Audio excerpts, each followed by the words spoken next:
Hello students, BA part first के students को मैं डॉक्टर मनोरमा त्यागी मनोविज्ञान विषय में पेपर फर्स्ट का चैप्टर पढ़ाऊंगी, मनोवैज्ञानिक उपागम।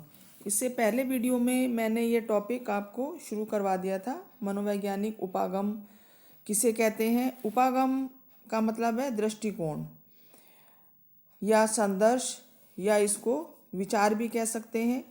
कि मनोविज्ञान क्योंकि व्यवहार का विज्ञान है, तो व्यवहार का अध्ययन करने के अनेक दृष्टिकोण हो सकते हैं या अनेक उपागम हो सकते हैं, जिसमें जो मुख्य हैं उसमें पहला मैंने आपको बताया था जैविक उपागम या जैविक दृष्टिकोण, अर्थात जैविक आधार पर व्यवहार का अध्ययन करना। दूसरा था संज्ञानात्मक उपागम, संज्ञानात्मक जो प्रक्रियाएं हैं जैसे स्मृति, चिंतन, भाषा, इसके आधार पर व्यवहार का अध्ययन करना।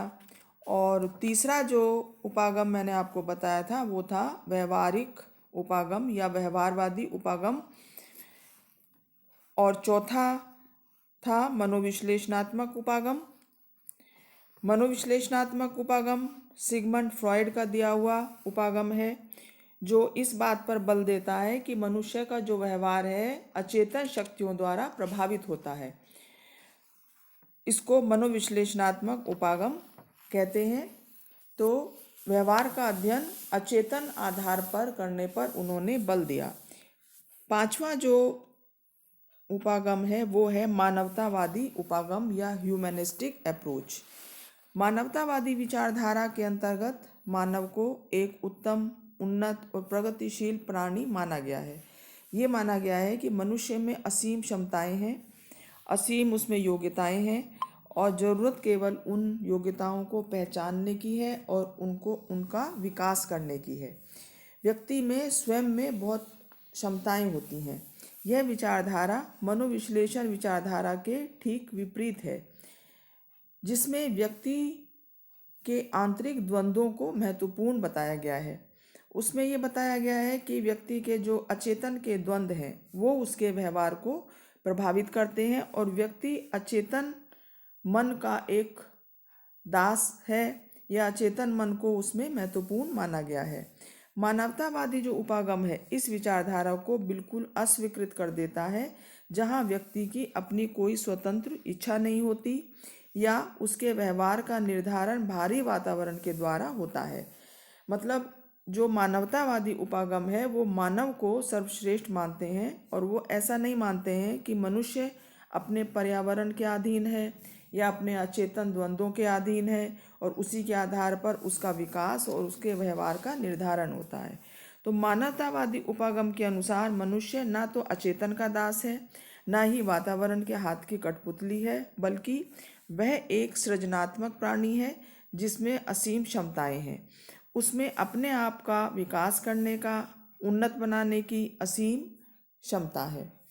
अतः मनोवैज्ञानिकों को प्रत्येक व्यक्ति के व्यवहार का अलग से स्वतंत्र अध्ययन करना चाहिए। मानवतावादी मनोवैज्ञानिक ये मानते थे कि मनुष्य जो है वो एक स्वतंत्र इकाई है और हर व्यक्ति का अपना एक अलग अस्तित्व है, इसलिए प्रत्येक व्यक्ति के व्यवहार का अलग से अध्ययन करना चाहिए। इस विचारधारा को अपनाने वाले जो मनोवैज्ञानिक हैं उनमें प्रमुख रूप से मैस्लो का नाम लिया जाता है। मैस्लो के अलावा कार्ल रॉजर्स भी इसी श्रेणी में आते हैं। इन विद्वानों का कहना है कि मनुष्य में आत्मसिद्धि की इच्छा होती है, अर्थात प्रत्येक व्यक्ति में अपनी आंतरिक शक्ति को पहचानने की क्षमता होती है, और वास्तविकता को समझकर व्यवहार करने की एक क्षमता जन्म से ही व्यक्ति के अंदर होती है। व्यक्ति के व्यवहार को समझने के लिए मानवतावादी दृष्टिकोण को अपनाते हुए मैस्लो ने बताया कि मनुष्य में विभिन्न आवश्यकताओं का एक क्रम होता है और व्यक्ति उसी क्रम में उन आवश्यकताओं की संतुष्टि चाहता है। दैहिक आवश्यकताएं इस पदानुक्रम में सबसे नीचे के स्तर पर होती हैं, तथा उसके ऊपर सुरक्षा की आवश्यकता, फिर स्नेह की आवश्यकता, फिर सम्मान की आवश्यकता, और अंत में सबसे ऊपर आत्मसिद्धि की आवश्यकता होती है। इस पूरी प्रक्रिया को उन्होंने एक मॉडल के आधार पर समझाया, जिसको कि आवश्यकता पदानुक्रम मॉडल कहा जाता है। अर्थात आवश्यकताओं को उन्होंने एक क्रम दिया, एक पदानुक्रम दिया और उसके आधार पर व्यवहार की व्याख्या की। जैसे उन्होंने इस मॉडल में जो आवश्यकता पदानुक्रमिक मॉडल है, इसमें दैहिक आवश्यकता को सबसे निम्न नीचे की आवश्यकता मानी, उसके बाद सुरक्षा की आवश्यकता, फिर स्नेह की आवश्यकता, सम्मान की आवश्यकता और अंत में आत्मसिद्धि की आवश्यकता। मैस्लो का ये कहना है कि व्यक्ति में उच्च स्तरीय आवश्यकता की उत्पत्ति तब होती है जब उसके नीचे की आवश्यकता पूरी हो चुकी होती है। जैसे दैहिक आवश्यकता जब व्यक्ति की पूरी हो जाती है, दैहिक आवश्यकता से मतलब है खाना पीना सोना, जो उसकी प्रारंभिक नीड्स या आवश्यकता होती है, जब उनकी पूर्ति हो जाती है तब वह अपनी सुरक्षा के बारे में सोचता है। सुरक्षा के लिए वो अपने आप को सुरक्षित करता है, दूसरों के साथ रहता है, घर बनाता है। स्नेह की आवश्यकता उसके बाद उत्पन्न होती है। जब वह अपने आप को सुरक्षित कर लेता है तो लोगों से मिलता जुलता है, परिवार बसाता है, जिससे कि उसकी स्नेह की आवश्यकता की पूर्ति होती है। स्नेह की आवश्यकता की पूर्ति जब हो जाती है तो सम्मान की आवश्यकता उत्पन्न होती है। वह समाज में ऊंचे ऊंचे पदों पर स्थापित होता है, लोगों से मिलता जुलता है, अनेक क्लबों की सदस्यता लेता है, समाज के उपयोगी कार्य करता है जिससे उसे सम्मान मिले, और अंत में आत्मसिद्धि की आवश्यकता उत्पन्न होती है जिसमें वो ईश्वर की प्राप्ति या अपने आप को उत्कृष्ट स्थान पर लाने का प्रयास करता है। तो इस तरह से मैस्लो ने आवश्यकताओं का एक क्रम बताया है और उस क्रम को अलग अलग पदों में उसने विभाजित किया है। तो रॉजर्स ने अपने मानवतावादी सिद्धांत में बताया कि व्यक्ति कुछ जन्मजात क्षमताओं के साथ इस दुनिया में जन्म लेता है। जीवन का लक्ष्य इन जन्मजात क्षमताओं को पूरी तरह से विकसित करना है। जीवन निर्वाह करने के दौरान मनुष्य अपने बारे में एक विशेष प्रतिमा या अपना एक विशेष इमेज बनाता है जिसे आत्मसंप्रत्यय कहते हैं। आत्मसंप्रत्यय से तात्पर्य है व्यक्ति में इस ज्ञान से होता है कि वह क्या है, वह क्या करना चाहता है। तो ये उसका आत्मसंप्रत्यय, इसको हम कहते हैं व्यक्ति का स्वयं के बारे में ज्ञान, सेल्फ कंसेप्ट। रॉजर्स ने इस विशेष प्रकृति को आत्मसिद्धि प्रवृत्ति कहा है। आत्मसिद्धि से मतलब है व्यक्ति जब स्वयं को पहचानने लगता है कि वह क्या है, वह क्या करना चाहता है, उसके जीवन का क्या उद्देश्य है, तो इसको आत्मसिद्धि प्रवृत्ति कहा है। मानवतावादी संदर्श के अनुसार व्यक्ति जब अपनी जन्मजात शक्तियों को नहीं पहचान पाता है तो वह सख्त, संकीर्ण और सुरक्षात्मक प्रवृत्ति का हो जाता है। वह चिंतित रहता है और सांवेगिक रूप से अस्थिर भी दिखाई देता है। ऐसी परिस्थिति में व्यक्ति को अपने आप से संतुष्टि भी नहीं होती। ऐसे लोगों को यह भी पता नहीं होता कि वे क्या हैं और क्या चाहते हैं। तो इस तरह से मानवतावादी जो उपागम है उसमें मनुष्य के ऊपर सबसे ज़्यादा महत्व दिया गया है। मनुष्य की शक्तियों को महत्वपूर्ण माना है, उसकी जो क्षमताएं हैं उनको महत्वपूर्ण माना है। तो मानवतावादी उपागम, इसीलिए इसका नाम दिया गया है मानवतावादी, जिसमें मानव को सबसे उत्कृष्ट प्राणी के रूप में समझा गया है। अगला जो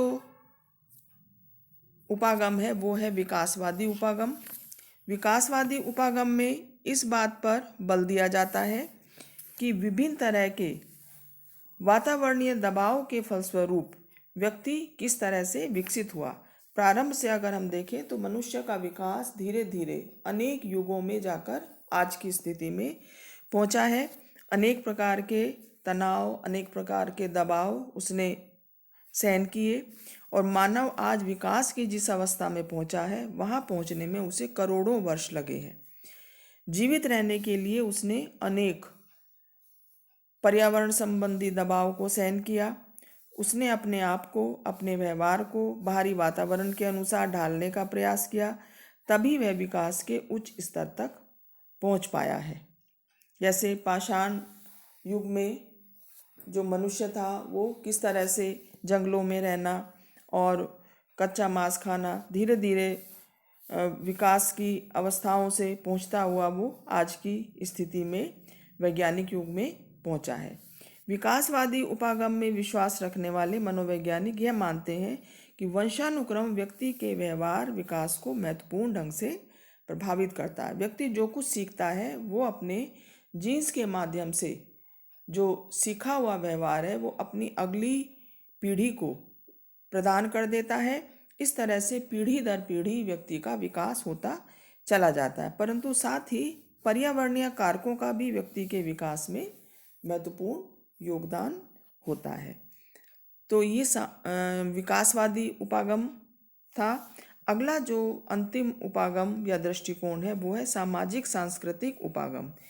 इस उपागम को मानने वाले मनोवैज्ञानिकों ने यह माना है कि व्यक्ति जिस समाज और संस्कृति में रहता है उसका व्यवहार पर अत्यंत गहरा असर पड़ता है, क्योंकि वहाँ पर अनेक प्रकार की जो परंपराएं, रीति रिवाज, समाज की मानदंड होते हैं उनके अनुसार वो व्यवहार करना सीखता है और व्यक्ति के व्यवहार का अध्ययन करके उसके सामाजिक सांस्कृतिक परिवेश को समझा जा सकता है। सामाजिक सांस्कृतिक परिवेश सबका अलग अलग होता है। प्रत्येक व्यक्ति का व्यवहार इसीलिए एक दूसरे से भिन्न होता है। इसका कारण यह है कि ये लोग अलग अलग समाज और संस्कृति में पले बड़े होते हैं।